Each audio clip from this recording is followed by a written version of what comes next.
fut construit par Guillaume le Conquérant, duc de Normandie. C'est à l'âge de 8 ans qu'il prit ce titre à la mort de son père. Il profita de la crise succession en Angleterre pour traverser la Manche et gagner la célèbre bataille d'Hastings, ce qui lui ouvre les portes de l'Angleterre. Il constitua tour à tour l'ensemble des villes du sud avant de faire capituler à Londres, principale ville du siège du pouvoir saxon.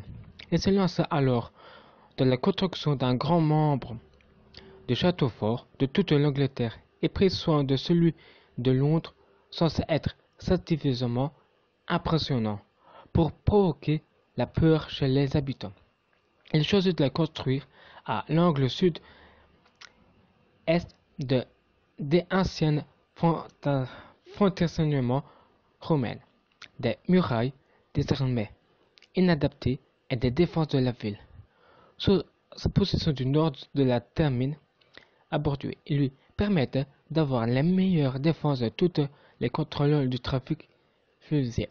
Dans ce château, l'histoire retient il s'agissait d'un donjon, les premiers construits en Angleterre, entièrement en bois comme il se faisait à l'époque. Son aspect avait été impressionnant. Effectivement, il aurait été entouré d'une fosse et d'une palissade en bois, afin de se protéger, palissade qui contrôlait sur le côté nord et l'est, le sud étant protégé par les fleuves et à l'ouest par des anciens murs romains.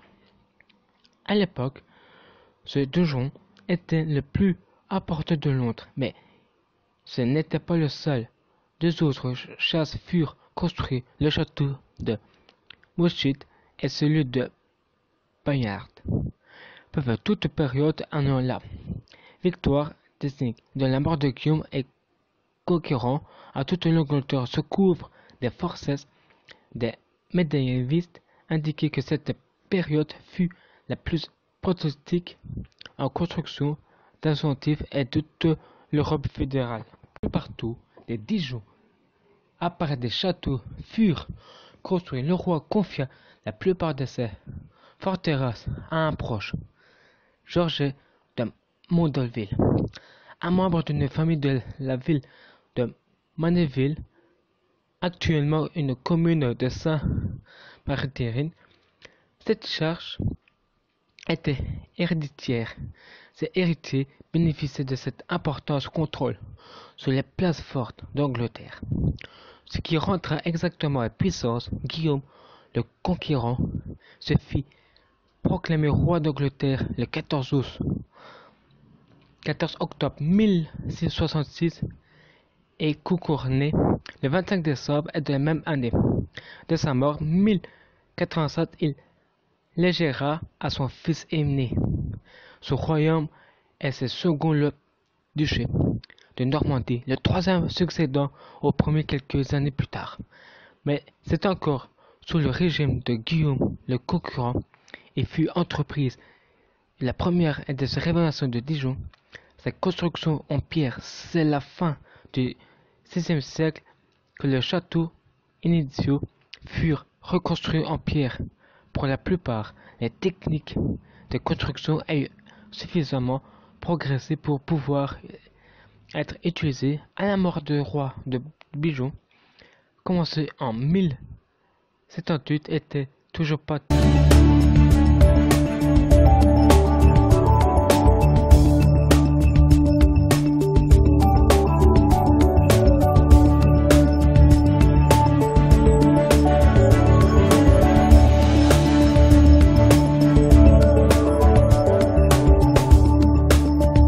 à la mort de Guillaume le Conquérant. C'est son fils Guillaume II le Roux et qui prit succession. Son règne sera marqué par la lutte de l'opéra à son frère le duc de Normandie. Il préviendra à réussir le duché sous le contrôle, mais il n'aura plutôt jouir à ce nouveau pouvoir. Et ce qui concerne la tour de Londres, son règne est marqué par la fin de la construction de 2 gens en pierre et qui prit alors le nom de la tour blanche en référence à la clarté des pierres utilisées. Et du coup le château de pierre était une force défensive largement supérieure à ce qu'il était précédemment, beaucoup plus solide, était bénéficiait aussi des protections en bois sur le terrain alentour. Côté nord et côté est, des protections furent rasées et remplacées par des murs en pierre qui prolongeaient le mur romain, toujours en place. Les successeurs de Guillaume furent sous le frère Henri le Premier. Il était sous pouvoir, mais eut spécialement d'actions spécifiques autour de la tour de Londres. L'organisation au pouvoir fut rectifiée au fil des années. Ainsi, les consécutables était la première en charge de l'entretien des places fortes, chargée de lui maintenir en état de combat. Cette charge allait de pair avec celui du contrôle de la ville elle-même, en particulier celle du paiement de taxes, ainsi qu'il équilibre pourquoi seul détenait le pouvoir et si les forces disparaissent d'un pouvoir énorme, et le pouvoir fut partiellement conquis par le poste de Lord Marine de Londres, créé en 1991, pour ce qui rejoignera les heures entre les titulaires de la poste de constable de Londres.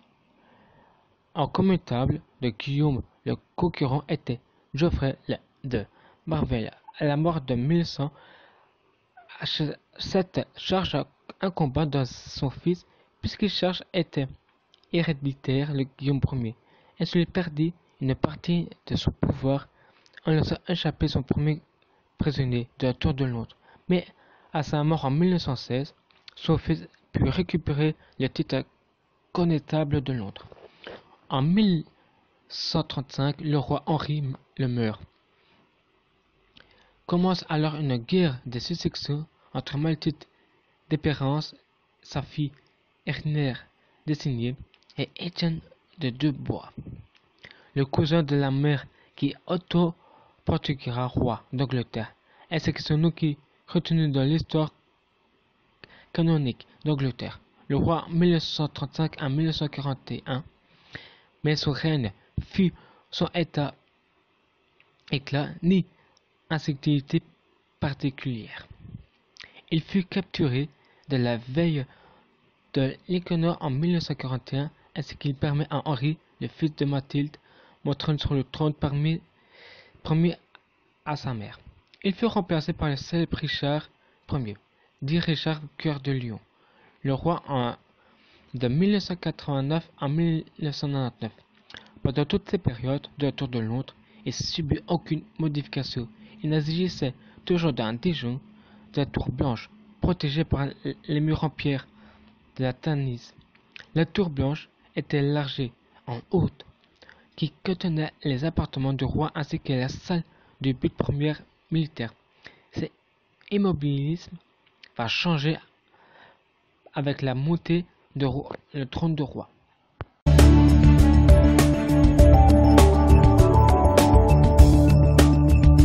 C'est sous le régime de Richard Coeur de Lion qui va faire la première vague des modifications de la tour de Londres.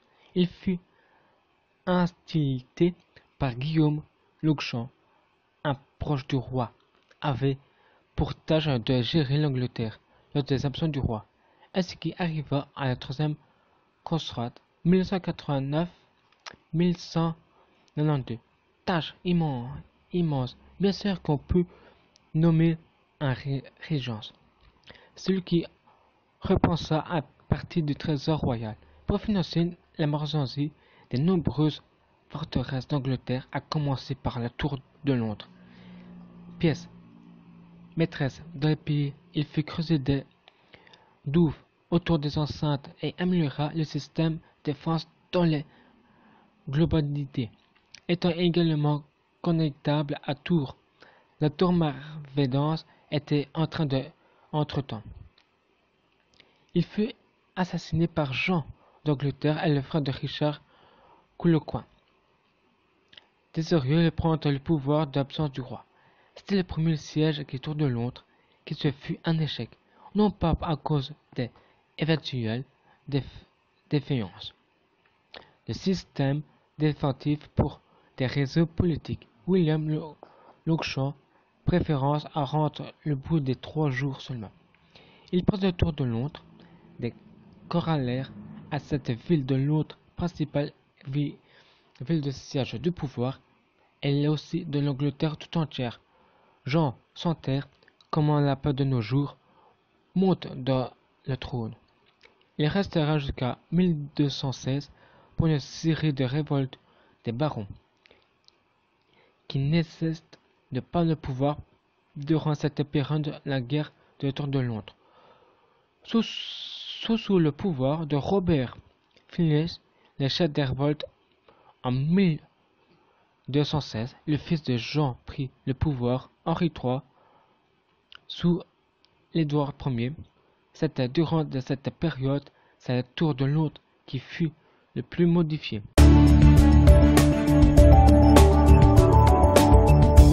Première transformation sous Henri III. Au début du XIIIe siècle, un contentieux existait entre le roi III et ses barons.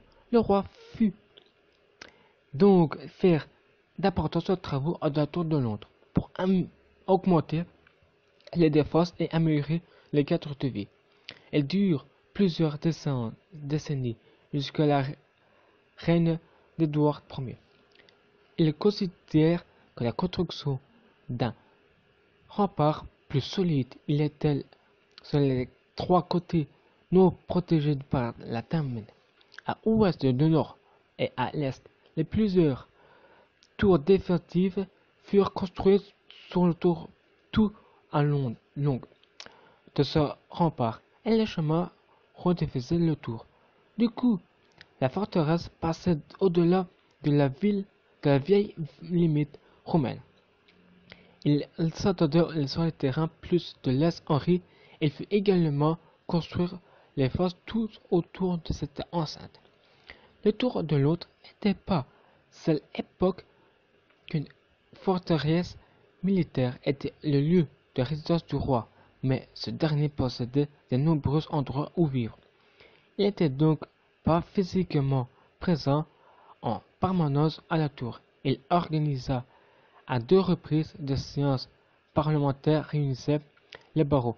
Au moment où ce qu'il s'agissait de leur pouvoir était important sans leur soutien. Le roi ne pouvait pas faire grand-chose. Or Henri III fit contraire en 1958 sur leur demande d'abandonner le contrôle de la tour de Londres. Il l'admit toutefois en 1261. Il retourna en profitant de sa passion de force pour reprendre en main son pays avec l'aide de forces extérieures. Durant cette épisode, le tour de Londres subit son 3e siège qu'elle remporta.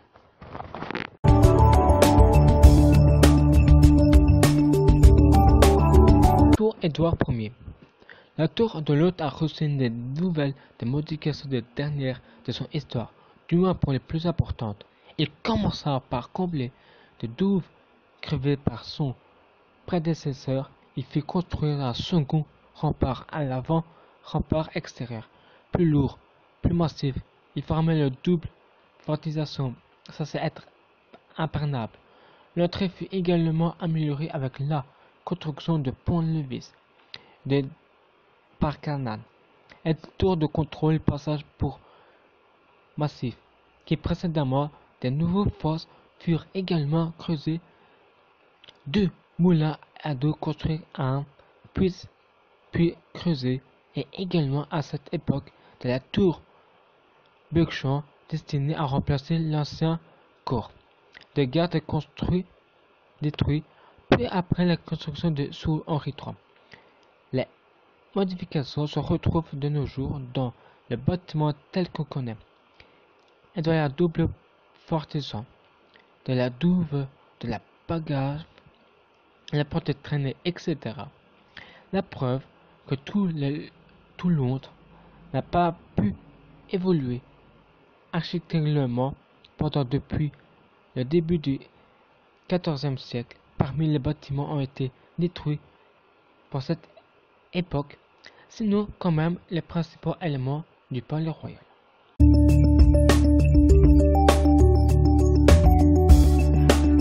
Lorsque Edward Ier fit modifier le tour de Londres, il attela à de créer un vrai palais, c'est-à-dire un lieu de vie pour la famille royale et qui va bien au-delà de l'ancienne forteresse et que l'on parle d'un confort.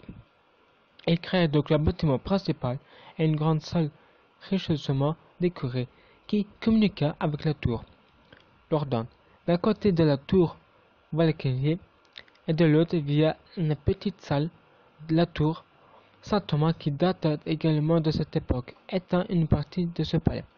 L'ensemble de ce bâtiment, à usage de la famille royale, avait des murs intérieurement peints. Il était de toute doté d'une cheminée, de nombreux meubles, et de nos jours, lorsqu'il visite ces tours, on peut voir des reconstitutions de l'intérieur de cette époque, faites de baldaquins, coffres, tables, etc. Les volets sont peints avec un symbole royal de lion d'Angleterre. En regardant ces plans de près, on peut surpris de ce profession du bâtiment. Il y avait autour de la blanche côté sud-est du bâtiment et sont accolés des Dijon. Les murs de l'ancien existaient avec la porte Colbarou pour contrôler l'entrée de ces cours intérieures et que les fermés côté. Et par une galerie, la galerie de la Reine ainsi que les divers bâtiments royaux.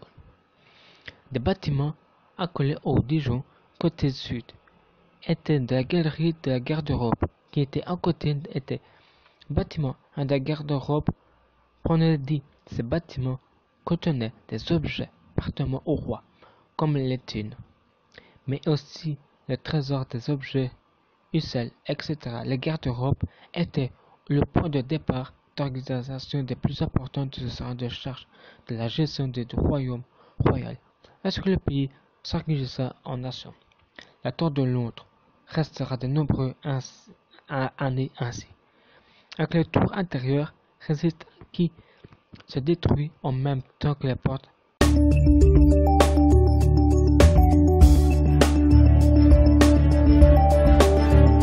Les présence d'une armée permanente d'Angleterre date de 1661. Auparavant, il existait le temps de guerre. Le temps de paix des soldats étaient rendus à leur famille. Mais les armes de poudre, quand elles commençaient à être utilisées, des provisions de la guerre avaient été conservées dans un endroit sécurisé. Le temps de paix, à cause de mieux de la tour de Londres que ça. Dans la tour de Londres, il existait les vestiaires. Une tour nommée pour le garde-robe. Individuellement, celle-là était conservée les habitants du roi. Les effets personnels, y compris des armes, par extension de tout ce qui appartenait au roi, devait être conservé et désigné par le terme de garde-robe. On continua une institution de Privy Waldron, qui était en charge de gestion du roi. Cette institution formait à la Chambre et deux parties de gouvernement modifiant l'anglais. Bien que sur le Privy Waldron évolua le temps inhabituellement de charge de gestion bien personnelle du roi, il est devenu que son administrateur général.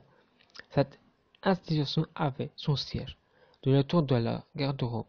Au moins depuis 1454 au XVIe siècle, elle démarcha son siège à l'intérieur de son cou de la tour blanche, et qui à l'époque qui retraînait de la partie sud de cette tour. Il y avait en effet quelques bâtiments qui formaient une sorte de repas intérieur formant un cour encore plus petite. En 1640, le roi gagnera des militaire pour surveillance de la tour. Très bien.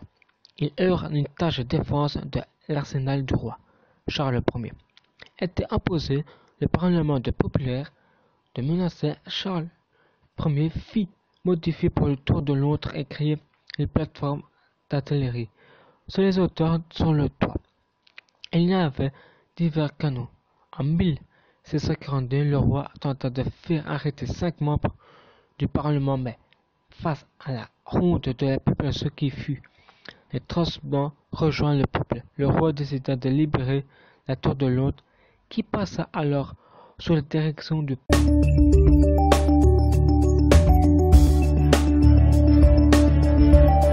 À partir de la moitié du XVIIe siècle, les occasions des habitants de la tour de Londres étaient fortement dégradées.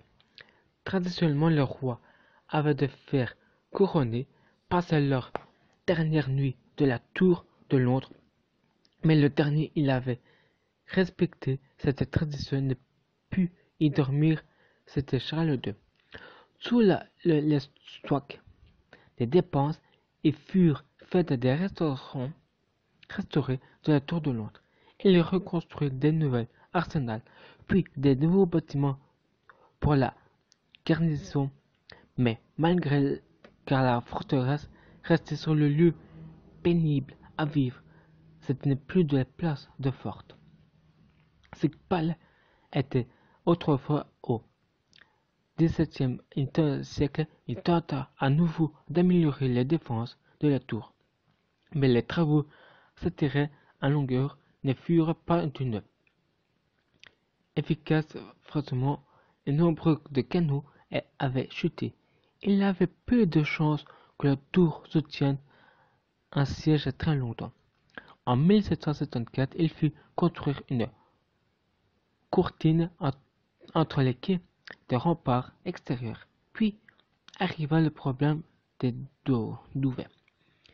Depuis leur classement de duvets était inondé, elle servait un repas naturellement supplémentaire. En 1841, le garnison subit une importance endémique donc à cause de cette consommation d'eau. Gâté, le prénom de douve. Il faut le dire que depuis des siècles, la vase il était actuellement doté des bords de la tour principale de la flânerie. Et donc décidé entre 1843 et 1845 et d'attacher, de retirer le douai et remplacé par la terre des travaux furent confiés à Arthur Wellesley et qu'il est poursuivi à l'intérieur des constructions. En 1845, la caserne de Waterloo Bacaré est des quartiers des offices. De nos jours, il s'agit d'un quartier général de fusillés. Au XVIIe siècle, on commence à améliorer les bâtiments et qui se trouvaient au sud de la tour de Londres. Dans la cour intérieure, des anciens logements renvoyés étaient devenus trop vieux et inconfortables pour être conservés. Et dans leur conservation, il se fut jugé utile et démolir donc, mais on conserva la tour Walkley de la tour London. Seuls les bâtiments qui sont parvenus en état. Pour arriver à l'époque de Chartine, il s'agissait d'un mouvement consécration populaire au milieu du XIXe siècle. Il fut renforcé électoralement qui provenait du suffrage centenaire et dire que l'endroit est voté ne fut consacré qu'en ayant sans impôt. Du coup, les classements populaires furent exclusifs de vote, qui provoqua des mouvements de colère, devenant des risques d'assurément, et des travaux à tour de l'autre fut ordonné et amélioré l'efficacité des canons. Ce sont des dernières modifications militaires faites de la tour de Londres à ce jour. En 1669, celui est évidemment importante des références jusqu'à nos jours. Le transfert des joyaux était couronnée de la tour de Londres. De ces bijoux de chef-d'œuvre d'optiférie étaient partis de cette date et fut tour de château ayant avant qu'il ne soit transféré dans les joyaux de caserne de Waterloo.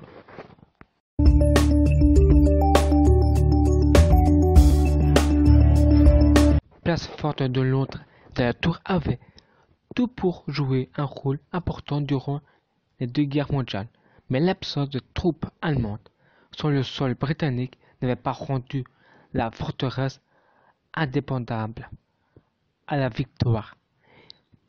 Elle n'a pas servi à tout militairement parlant. Durant la Première Guerre mondiale, la tour a servi de tribunal pour juger les 8 personnes accusées d'espionnage. Le procès eut lieu de huis clos et furent condamnés à mort. Elle était utilisée de fusiller. Seul fait marquant, par mur militaire, une bombe est tombée dans les douves, mais elle ne fut pas de dégâts particuliers. Durant la Seconde Guerre mondiale, la tour survit de prison. Pour souvent de son histoire, les derniers prisonniers étaient la tour fut Rutherford Nest, qui s'allongea ainsi pendant 4 jours en 1941. Quant au dernier exécuté, il s'agit d'un espion allemand, Joseph Jacob, fusillé le 14 août 1941 et le 23 septembre 1940. Londres subit la pire destruction de son histoire. On l'a appelé le Blitz. Durant 8 des avions allemands bombardaient la capitale sans décontinuer. Bien sûr que la tour subit de nombreux dégâts, mais rien qui ne fût irréparable, puisque une fois la guerre terminée, on reconstruit la tour intacte. Elle reprit son impact avant la guerre. Durant le XXe siècle, la tour de Londres aura vu un rôle militaire diminuer, avec l'intérêt au public pour son patrimoine ancien augmenté lui. C'est donc naturellement que les dernières organisations militaires quittent ces lieux pour rejoindre les quartiers généraux, plus adaptés aux conséquences de l'armée moderne. Tandis que la tour de Londres y a peu de touristes, elle fut donc transférée pour permettre un meilleur accueil aux visiteurs jusqu'à l'arrivée ce qu'elle est de nos jours.